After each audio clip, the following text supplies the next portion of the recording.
My name is Scott Deem, and I am Scott Deem's daughter. You may know him as a firefighter, but I know him as so much more.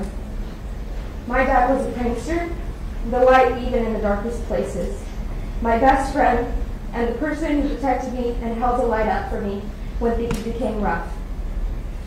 May 18th, 2017 was the day you took him from me. I was thinking he was going to come home that morning with a big smile on his face, like he normally did. But he didn't because of you.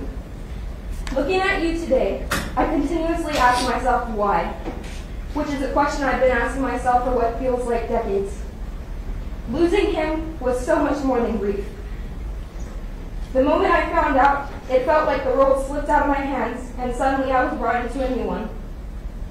When you look at us today and see the hurt and tears in our eyes, I hope you take this time to not only reflect on your actions, but to see the person you took from us.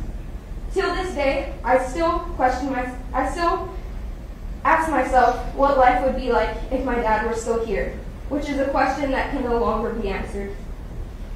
You took something from me, not only me, but the people around you, and now I not only have to deal with the fact that my dad will no longer be around to see me graduate college, become a mother, walk me down the aisle, and see me grow into the person I've always wanted to become, but to also deal with the fact that you're still alive and have a family to come home to, but continue to sit here and act as if you lost everything.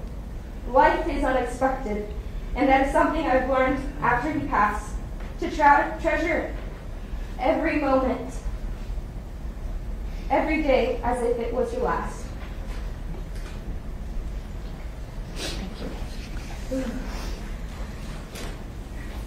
And Jennifer Deem is the widow of Scott Deem.